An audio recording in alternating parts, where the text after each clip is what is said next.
नमस्कार।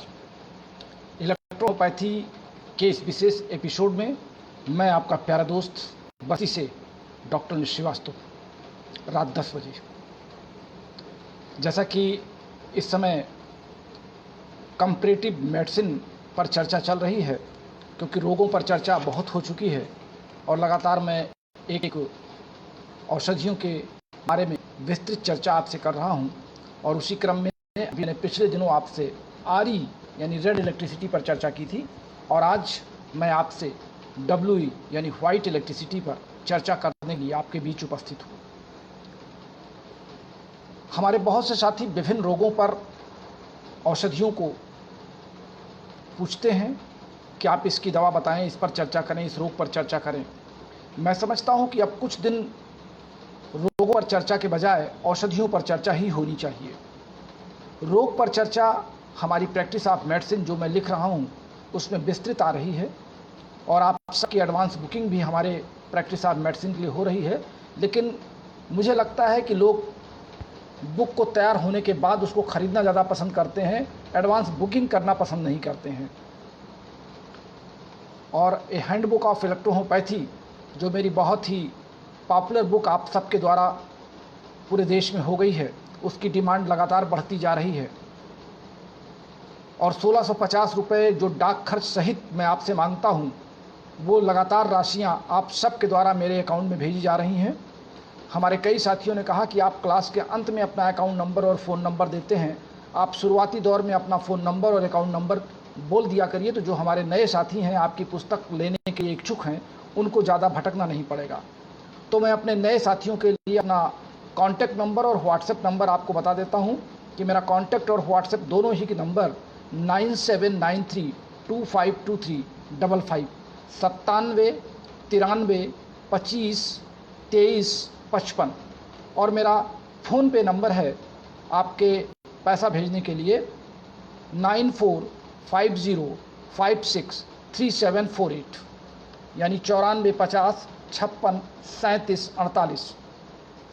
मेरा आपसे विनम्र अनुरोध है कि आप अपने कॉल्स और व्हाट्सएप दोनों ही मेरे 97 वाले नंबर पर ही किया करें, क्योंकि अन्य नंबरों के व्हाट्सएप या फ़ोन कॉल्स मैं जल्दी रिसीव नहीं कर पाता हूं, लेकिन 9793 वाला जिसमें लास्ट में 55 है, मैं उसको तत्काल अटेंड करने का प्रयास करता हूं। मेरा फ़ोन दो ही दशा में नहीं उठता है, या तो मैं पूजा कर रहा हूं या बाथरूम में हूं, अथवा किसी रोगी में इतना व्यस्त हूं कि मैं आपके कॉल को अटेंड करने से ज़्यादा महत्वपूर्ण उस रोगी को दवा देने में या उसकी बात को सुनने में रहता हूं। लेकिन फिर भी मेरा प्रयास रहता है कि तत्काल जैसे मैं अवसर पाता हूं, मैं आपके कॉल को बैक करता हूं। कभी कभी ऐसा भी होता है कि मैं सफ़र में हूं, आने जाने में लगभग मेरे घर से 40 किलोमीटर दूर मेरी डिस्पेंसरी है, तो मैं रास्ते में हूं, आपका फ़ोन कॉल्स आता है तो मैं आपसे कहता हूं कि आप हमसे बाद में बात कर लें। और आप प्रयास किया करें कि मुझसे 2 बजे से 4 बजे के बीच ही बात किया करें। मेरा एक फ़िक्स समय आपको मैं दे रखा है कि फ़ोन कॉल्स या व्हाट्सएप आप 2 बजे से 4 बजे के बीच मैं भी खाली हूं और आप भी खाली हैं। उस दौरान जब आप बातचीत करेंगे तो हमारी आपकी ज़रा विस्तृत बातचीत हो जाएगी। इस बीच मैं हमारे पास 4 ऐसे साथी हैं जिनको इलेक्ट्रोहोम्योपैथी से बड़ा लगाव हो गया है। इलेक्ट्रोहोम्योपैथी के क्षेत्र में वो अपना बहुत असीम योगदान दे रहे हैं। अभी मैं नीचे अपने परिवार के साथ एक टीवी प्रोग्राम देख रहा था जिसमें श्री कृष्ण और राधा की कहानी चल रही थी। वहाँ पे राधा की परीक्षा हनुमान के साथ समकक्ष कराई जा रही थी। मैं कभी कभी आते जाते देख लेता हूँ, लेकिन उसमें अंत में श्री कृष्ण ने यह कहा कि गुरु कैसा भी हो, अगर व्यक्ति स्वयं में ज्ञानी है तो उसे आत्मचिंतन और आत्ममंथन करने के लिए भी किसी गुरु की आवश्यकता पड़ती है, और बिना गुरु के कोई ज्ञान नहीं होता और बिना गुरु के दक्षिणा के उस शिष्य का उद्धार नहीं होता। अगर वो किसी को अपने मन से गुरु मानता है तो गुरु के साथ उसको आंतरिक रूप से अंतरात्मा से जुड़ना, ये गुरु और शिष्य की अपनी परंपरा और इसी पर ईश्वर की एक अनुकंपा रहती है। शायद यही कुछ हमारे 4 साथी, जिनमें राय साहब यादव जी लुधियाना से हैं, जसविंदर सिंह नई दिल्ली से हैं, हमारे आरिफ मोहम्मद राजस्थान से हैं, हमारे BL यादव नई दिल्ली से हैं, हमारी पुष्पा सिंह उड़ीसा से हैं। ऐसे तमाम हमारे इलेक्ट्रोहोम्योपैथी में हमको मान सम्मान देने वाले ऐसे साथी उभर के सामने आए हैं, जिन्होंने उन तमाम लोगों की आलोचनाओं पर शून्यता ला दी है। किस कारण से? अभी दिन में 2 बजे दिल्ली के जसविंदर सिंह जी ने मुझको फ़ोन कॉल किया और उन्होंने कहा कि मैं इलेक्ट्रोहोम्योपैथी में आपके इस क्लास से जितना भी मैं गेन कर चुका हूं या जो कुछ भी मैं समझ चुका हूं, मैंने विभिन्न लोगों के कक्षाओं को सुनना और मंथन करना बंद कर दिया और आपके इस क्लास से मैंने प्रैक्टिस करना शुरू किया और मुझे लगता है कि आप मुझे एक गुरु के रूप में मिले हैं और मैं आपका सम्मान करता हूं। और उन्होंने ये कहा कि मैं प्रति माह आपको 1100 रुपये आपके अकाउंट में मैं अपने शिष्य होने का फर्ज निभाऊंगा। जबकि मैंने उनको बार बार मना किया, लेकिन उन्होंने कहा नहीं, मैं ये संकल्प ले चुका हूं कि मैं अपनी कमाई का कुछ प्रतिशत अपने गुरु को दान दूंगा। और आज अभी जब मैं इस क्लास में आ रहा था, उसके पहले उनका 1100 रुपया मेरे अकाउंट में आया, जबकि उन्होंने मुझसे किसी पेशेंट के बारे में भी कोई सलाह नहीं ली है, किसी रोगी के बारे में कोई सलाह नहीं ली है। राय साहब लुधियाना से हैं, वो मुझसे अभी तक आज पिछले 1-1.5 साल से वो मेरे संपर्क में हैं। उन्होंने किसी रोगी के बारे में मुझसे कोई सलाह नहीं ली, लेकिन उनकी समय समय पर मुझे कुछ न कुछ सुविधा मिलती रहती हैं। तो जो लोग ये कहते हैं कि मेरी पुस्तक बड़ी महंगी है, मेरा 200 रुपया कंसल्टेशन फ़ीस बहुत महंगा लग रहा है, इलेक्ट्रोहोम्योपैथी में बहुत ज़्यादा डिमांड कर रहे हैं, इनको अहंकार हो गया है, मैं उन सब से क्षमा चाहता हूं। मुझे ना अहंकार हुआ है, ना मुझे इलेक्ट्रोहोम्योपैथी का गुमान हुआ है। मैं तो 17 अप्रैल 2020 से बिना किसी को जाने, ना मैं जसविंदर जी को जानता था, ना मैं राय साहब लुधियाना को जानता था, ना मैं आरिफ मोहम्मद को जानता था, ना मैं पुष्पा जी को जानता था, ना मैं वीना वोरा जी को जानता था। मैं किसी भी व्यक्ति को, जितने लोग हमारे साथ ऑनलाइन जुड़ते हैं और जितने लोगों के कमेंट्स हमारे पास आते हैं, मैं इनमें से किसी को नहीं जानता था। ये सब हमारे नए साथी हैं जो पिछले क्लास से हमारे साथ जुड़े हैं, और आप सब जुड़े तभी हैं जब आप मेरी बातों को चिंतन और मनन कर रहे हैं। जसविंदर जी ने तो एक कितनी अच्छी बात आज दोपहर में कही कि लोग आपके 30 मिनट के क्लास की आलोचना ये करते हैं कि आप लोगों के नाम पढ़ते हैं, आप तमाम तरह के प्रसंग बनाते हैं, तमाम तरह का उदाहरण लेते हैं और आप मुख्य बातों को बहुत कम कहते हैं।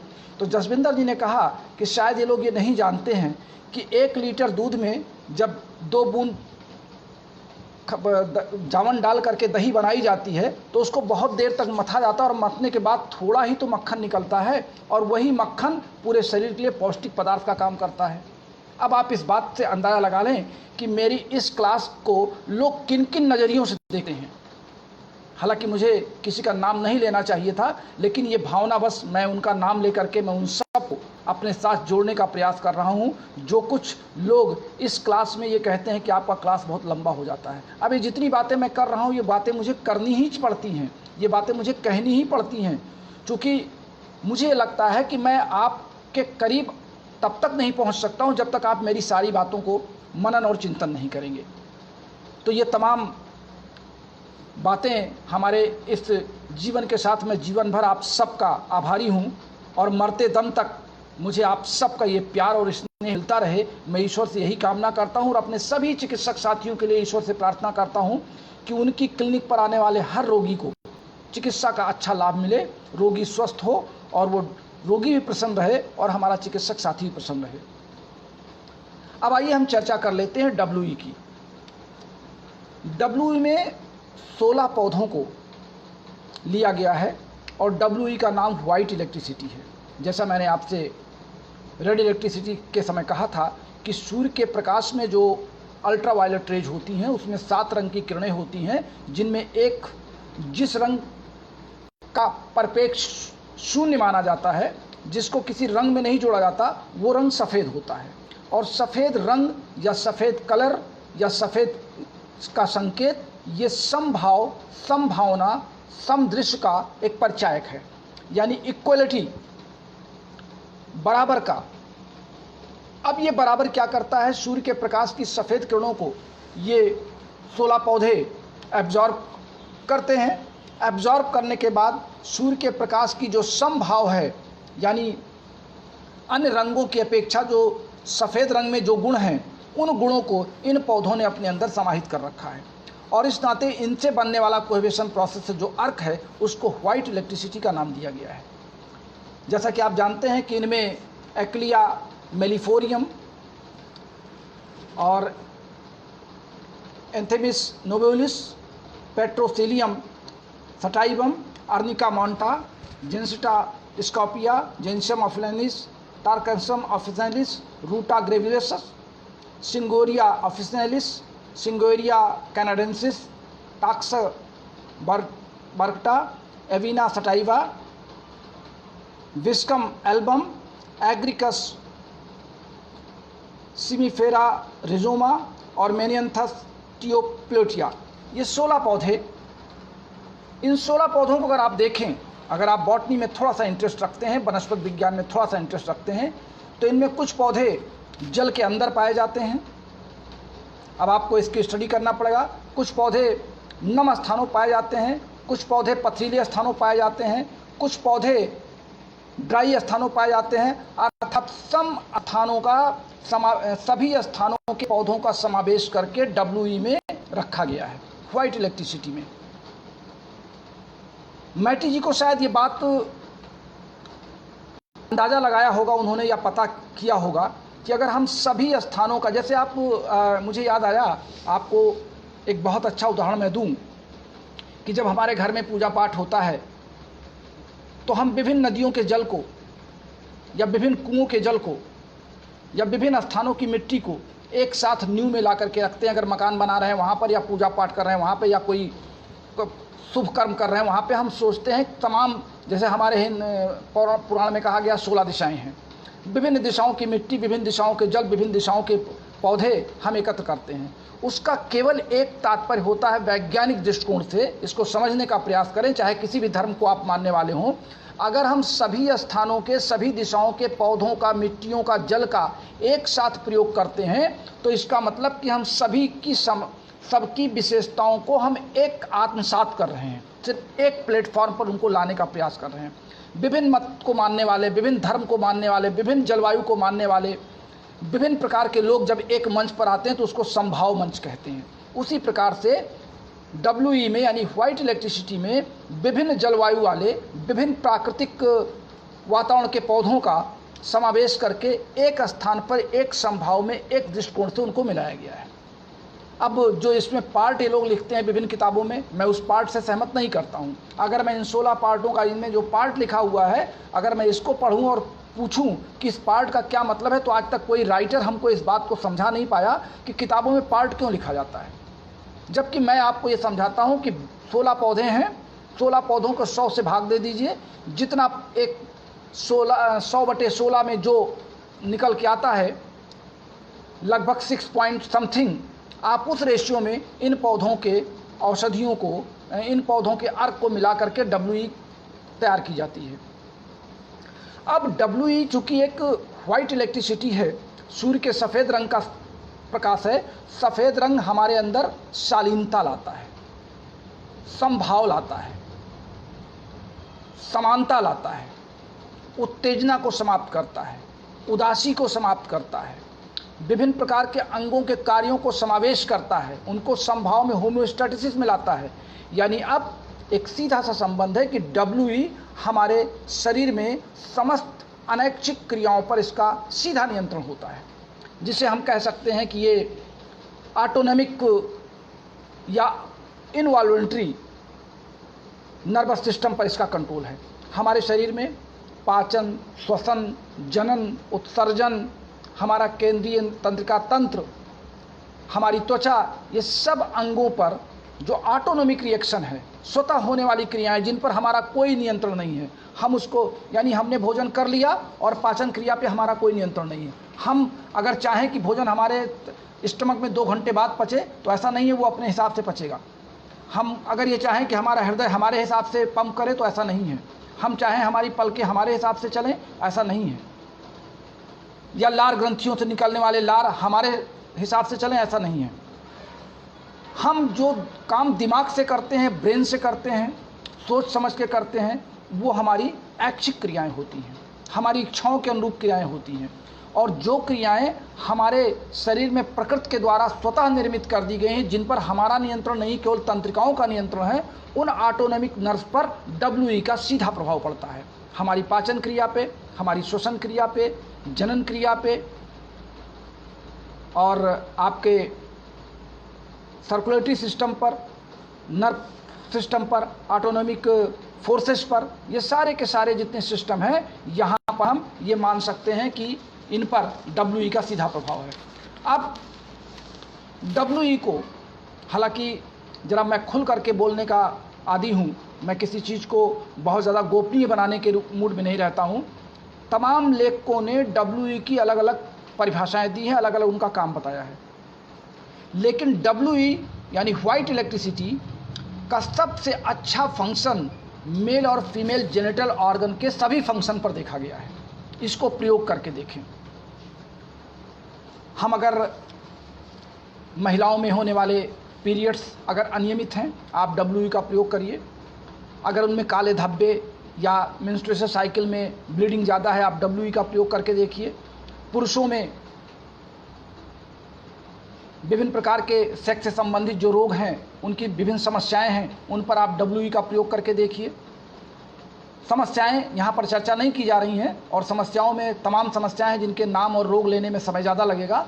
मैं आपको एक सीधा सा, एक सटीक फार्मूला आपको बता रहा हूँ कि मेल और फीमेल जेनिटल ऑर्गन से संबंधित किसी भी प्रकार की समस्या और किसी भी प्रकार के रोग में जब आप यशवन के साथ WE का प्रयोग करते हैं, तो वो सारी समस्याएं लगभग 80% समाप्त हो जाती हैं। चाहे वो पुरुषों में होने वाले या महिलाओं में होने वाले सेक्स के प्रति अनिच्छा हो, या विभिन्न प्रकार के हार्मोन्स का सेक्रेशन कम या ज़्यादा हो, गर्भाशय में ऐंठन हो, महिलाओं में प्रसव काल में होने वाला दर्द, मिल्क फॉर्मेशन ना होना, ये तमाम जितनी परेशानियां हैं, पुरुषों में होने वाले स्पर्म का ना बनना, प्रोस्टेट ग्लैंड का बढ़ जाना, स्पर्म का स्वतः कम हो जाना, उसकी मोबिलिटी कम हो जाना, बिस्तर पर पेशाब कर देना बच्चे का, अनिच्छा से पेशाब हो जाना, ये तमाम जो कारण हैं, ये सब WE के देने से समाप्त हो जाते हैं। और WE का इन पर, चूँकि ये सारी क्रियाएं अनैच्छिक हैं जिन पर हमारा बस नहीं चलता है, हम इन पर, हमारा कोई नियंत्रण हमारे मस्तिष्क का नहीं है। मस्तिष्क वहीं तक कार्य करता है जहाँ पर अनैच्छिक क्रियाओं का कार्य बंद हो जाता है जिन अंगों पर। तो ये सारे के सारे, अब आपको खांसी आ रही है, TB में फीवर चढ़ा हुआ है, रिमेटिक फीवर चढ़ा हुआ है, जुखाम बुखार के साथ फीवर चढ़ा हुआ है, कफ नहीं निकल रहा है, आप WE का प्रयोग करके देखिए। पेशाब में बदबू आ रही है, आपके यूरिन में आपको दिक्कत आ रही है, रुक रुक के पेशाब हो रहा है, गठिया का दर्द है, बाई का दर्द है, एंटी घाव नहीं कोई घाव आपका भर नहीं रहा है, उन घावों के लिए आप WE का प्रयोग करके देखिए। क्योंकि जितने पौधे इसमें मिलाए गए हैं, इन पौधों का गुण एंटीसेप्टिक, एंटीपायरेटिक और सेडेटिव है। नींद नहीं आ रही है, अनिच्छा है, नींद नहीं आ रही है, इच्छा, आपको रात रात भर जाग रहे हैं, तमाम चिंताओं से आप घिरे हुए हैं, तो जब आप हमारे CNS के साथ जरा WE मिला दीजिए, फिर देखिए आप कितने आराम से सोते हैं। और हमारे तमाम साथियों ने अपने तमाम रोगियों पर CNS प्लस WE, मैंने कई बार आपको फार्मूला बताया कि CNS प्लस WE आप दीजिए, रोगी की सारी समस्याओं का तो आधा समाधान आपने वैसे ही कर दिया। हमारे बहुत से साथी ये कहते हैं कि उनकी CNS की जो 450 ml की बोतल है, वो एक सप्ताह नहीं चल पाती है। तो मुझे बहुत खुशी होती है कि हमारे इतने अच्छे प्रैक्टिशनर्स हैं जो 450 ml में, जिसमें से ड्रॉप बाय ड्रॉप निकाला जाता है, आप उसको भी समाप्त कर देते हैं। अगर मैं और बात कर लूँ, हमारे पाचन क्रिया में विभिन्न प्रकार के हार्मोन्स और एंजाइम्स अगर सही काम नहीं कर रहे हैं, गैस बन रही है, अपच हो रही है, डाइजेशन ठीक नहीं हो रहा है, एक्सक्रीशन हमारा ठीक नहीं हो रहा है, वहाँ पे भी WE का काम बहुत अच्छा देखा गया है। जहाँ पर यशवन का काम अच्छा है, वहीं पर WE का काम अच्छा है। चूँकि WE इलेक्ट्रिसिटी और ये फिजियोलॉजिकल एक्टिविटीज़ में जाके सीधे भाग लेती है और उन दवाओं की क्रियाशीलता को बढ़ाती या घटाती है, तो डब्ल्यूई क्या करती है, ये उन क्रियाओं को, उन अंगों की क्रियाओं को समावेश में ला करके छोड़ती है और दवा की कार्य की गति को ज़्यादा और कम करके एक समभाव में, एक होम्योस्टेटिस में ला करके उसको प्रेरित करती है। इस नाते डब्ल्यूई का काम समभावना या एक तरीके का उसको न्यूट्रल करना, जिसको आप न्यूट्रल कह सकते हैं। जैसे हमारे कुछ साथी अभी कहेंगे कि कुछ दवाएं पॉजिटिव हैं, कुछ निगेटिव हैं, तो इसको न्यूट्रल कहते हैं। अब न्यूट्रल शब्द का अर्थ ये नहीं है कि इनमें कोई पॉजिटिव और निगेटिव की इलेक्ट्रिसिटी चार्ज नहीं है। न्यूट्रल का तात्पर्य है कि हमारे सारे अंगों को सामान्य अवस्था में लाके छोड़ देना, सामान्य बना देना, उनके स्वाभाविक लेवल पर ला करके उनका जो एक नेचुरल फिनोमिना है, उस नेचुरल फिनोमिना पर उनके कार्य करने की जो स्टाइल है उसको वहीं पे लाके स्टेबिलिटी कर देना। ये है डब्ल्यूई का काम। डब्ल्यूई पर अगर हम चर्चा करें तो बहुत ज़्यादा लंबी चर्चा चल सकती है। विभिन्न प्रकार के दर्द में, सर दर्द में, मेनिंजाइटिस में, आँखों में आपके दर्द है, आपके फोड़े फुंसी बहुत ज़्यादा निकल रहे हैं, आप इलाज करते करते नहीं ठीक हो पा रहा है, बालों में विभिन्न प्रकार की समस्याएं आ रही, बाल जल्दी पक रहे हैं, बाल जल्दी गिर रहे हैं, तो एपीपी का प्रयोग मैंने आपको बताया था। एपीपी के साथ अगर आप डब्ल्यूई मिला दीजिए तो और सोने में सुहागा हो जाएगा। मिस्टर रविकांत द्विवेदी कह रहे हैं पैर में गोखलू का होना मार्गदर्शन करें। मैं समझता हूं, मैंने एक बार मैंने अपने सभी साथियों से अनुरोध किया था कि मैं जिस विषय पर चर्चा करूं, अगर आपका सवाल उसी विषय पर हो तो बहुत अच्छा रहेगा, या जो अन्य सवाल आप करते हैं वो हमारे व्हाट्सएप पे लिख दें तो मैं उसको नोट कर लूँगा। नोट करने के बाद हम उस पर क्रमवार चर्चा करते रहेंगे। डब्ल्यूई पैरों में होने वाले गोखरू में इनका इशारा है कि क्या डब्ल्यूई का प्रयोग वहाँ किया जा सकता है। देखिए, डब्ल्यूई का प्रयोग गोखरू में भी किया जाता है। अब गोखरू में प्रयोग कैसे करना है, यही एक सबसे बड़ी समस्या है। हमारे बहुत से साथी, कल मैं टीवी चैनल पर इंटरव्यू दे रहा था तो एक अनएक्सपेक्टेड सवाल उन्होंने हमसे कर लिया, मैं आपसे चर्चा कर लूँ। उन्होंने कहा कि चूँकि मेरा जो सब्जेक्ट था वो मुहासों पर और एक्नी पर था, पिंपल्स पर, विभिन्न प्रकार के जो गालों पर दाने निकल आते हैं, तो चलते चलाते एंकर ने मुझसे पूछा, आप कल के बाद प्रसारण होगा तो आप सुनेंगे भी, उन्होंने मुझसे अनएक्सपेक्टेड क्वेश्चन कर लिया जो मेरी पैथी से संबंधित नहीं था। उन्होंने कहा कि डॉक्टर श्रीवास्तव, आप ये बताएं कि विभिन्न प्रकार के चिकित्सक कहते हैं कि मुहासे में हमारा ये इस प्रकार का ऑइंटमेंट ले लीजिए और रिकमेंड कर देते हैं कि मेडिकल स्टोर से ये ऑइंटमेंट ले लीजिए और ऊपर से लगा दीजिए और आपके दाग समाप्त हो जाएंगे, क्या आप इसका समर्थन करते हैं? तो मैंने कहा कि मैं इलेक्ट्रोहोम्योपैथी का फिजिशियन हूँ और इलेक्ट्रोहोम्योपैथी का फिजिशियन इस बात को, अगर वो इलेक्ट्रोहोम्योपैथिक फिजिशियन है तो वो इस बात को दावे के साथ कहेगा कि दवाओं को कोशिकाओं के अंदर तक जाना है, तो जब हम इंटरनल यूज नहीं करेंगे तो एक्सटर्नल यूज से हम कील मुहासे ठीक नहीं कर पाएंगे। एक्सटर्नल यूज से घाव को नहीं भरा जा सकता। फोड़े फुंसी या किसी रोग में जो आप दवा देते हैं, ड्रेसिंग मटेरियल क्यों होता है? ड्रेसिंग मटेरियल बाहर से आने वाले बैक्टीरिया या वायरस को उस घाव पर जाने से रोकता है। घाव तो अंदर दवा खाने से डेवलप हो रहा है, घाव उसकी टिश्यूज अंदर से डेवलप करके ऊपर की ओर आ रहे हैं। तो कील मुहासे चेहरे में होने पर जब तक हम अंदर से दवा का सेवन नहीं कराएंगे तो जो मेन काज ऑफ एक्नी है या मेन काज जो मुहासे निकलने का है, जब तक हम उस पर नियंत्रण नहीं करेंगे तो बाहर के हम ऑइंटमेंट ला करके, क्रीम लगा करके हम चेहरे को ठीक नहीं कर पाएंगे। इस नाते मैं आप सबको, जैसे गोखरू में आपको इंटरनल यूज ही करना पड़ेगा, एक्सटर्नल यूज का गोखरू में अगर इलाज होता तो शायद गोखरू का इलाज लोग जो काट के कर देते हैं फिर निकल आता है। जैसे कैंसर में, ब्रेस्ट कैंसर में, अभी एक दो महिला मुझसे बात कर रही थी 3 दिन पहले कि उन्होंने 1.5 जनवरी में या फरवरी में अपना ऑपरेशन कराया था और उसमें से ग्लैंड निकाल दिए गए थे, फिर वहाँ दूसरी गांठ निकल आई, ऑपरेट करने पे तीसरी गांठ निकल आई। लेकिन जब शुरुआती दौर में हमारे इलेक्ट्रोहोम्योपैथिक फिजिशियन के पास अगर इस तरह के केस पहुंच जाएं और हम लोग उसको कवर करना शुरू कर दें तो स्वाभाविक है कि हमको ऑपरेशन पेशेंट को नहीं कराने की सलाह देनी पड़ेगी। हमारे पास तो दिक्कत ये है, हम देखते भी हैं, हमको कभी कभी हंसी आती है कि हमारे तमाम ऐसे साथी हैं। अभी एक दिन हमारे एक साथी हैं, एक पेशेंट का आगे पीछे ऊपर नीचे सब जगह का एक फ़ोटो भेजा और उसमें तमाम पैचेस थे, पीठ में, सीने पर, हाथ में, सर में। अब इस तरह के पैचेस एक दिन में तो आए नहीं होंगे। 15 साल पर 20 साल 25 साल पुराना आप रोग इलेक्ट्रोहोम्योपैथी में ला करके डॉक्टर अनिल श्रीवास्तव के सामने पेश कर देते हैं और कहते हैं सर इसकी दवा बताइए। अरे मैं आपसे ये कहता हूँ कि आप एक नए प्रैक्टिशनर्स के रूप में अपना नाम अपने क्षेत्र में आप स्थापित करना चाह रहे हैं, तो क्यों नहीं आप छोटे छोटे रोगों पर अपनी पकड़ बनाते। आप इतने जटिल रोग लेते ही क्यों हैं, या उससे संबंधित आप समस्याएं मेरे पास भेजते ही क्यों हैं।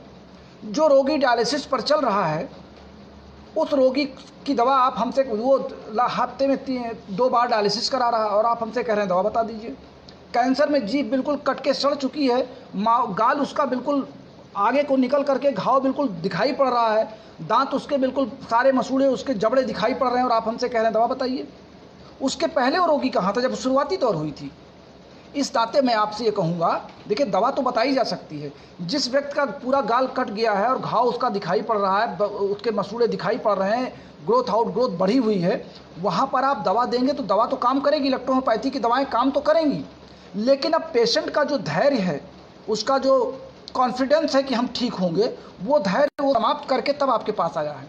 इस नाते मेरा आपसे अनुरोध ये है कि आप दवा तो दें, दवा के साथ दुआ तो करें और रोगी का कॉन्फिडेंस तो बढ़ाएं, लेकिन आप कोशिश करें कि आप ऐसे रोगों को अपने पास लेने से बचें।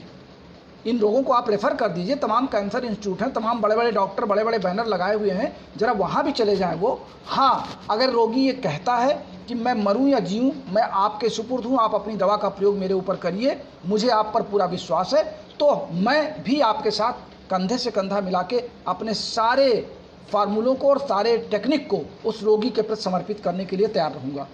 तो आज के लिए बस इतना ही। कल हम फिर आपसे चर्चा करेंगे किसी नए विषय पर। अपने प्यारे दोस्त डॉक्टर श्रीवास्तव को बस यहीं पर इजाज़त दीजिए। कल तक के लिए नमस्कार, शुभ रात्रि।